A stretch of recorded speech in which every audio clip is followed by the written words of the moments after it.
तो हेलो दोस्तों, नमस्कार, प्रणाम। मैं दीपू कुमार आप सभी को एक ताज़ा खबर बता देना चाहते हैं कि अभी अभी खबर निकल के आ रही है कि एक बहुत ज़बरदस्त खेसारी लाल यादव 2024 का सावन के गीत लेकर आ रहे हैं, जिस गीत का नाम है मजनुआ के भाड़ा से। मैंने इस गीत के देखिए कितना सुंदर तरीका से नाम रखा गया है, मजनुआ के भाड़ा से। मैंने इनका कहने का मतलब कि मजनुआ का भाड़ा से सब कुछ मुझको मिला है। गीत बहुत अच्छी है। गीत एक बार आप लोग ज़रूर सुनिएगा। ग्लोबल म्यूजिक जंक्शन पर ये गीत यूट्यूब पर उपलब्ध है।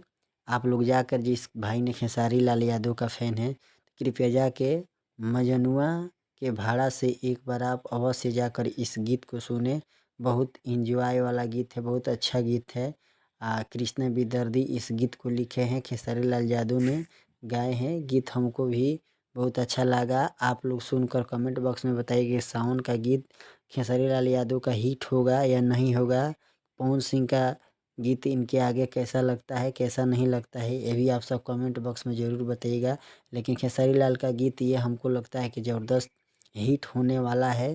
तो प्लीज़ आप एक बार जाकर अवश्य यूट्यूब पर जाकर इस गीत को सुने। ग्लोबल म्यूजिक जंक्शन के माध्यम से ये गीत आया है। मजनुआ के भाड़ा से एक मतलब सब कुछ हुआ है इस गीत में दर्शाया गया है। इस गीत में यही भाव है। आप लोग एक बार ज़रूर जाकर सुने।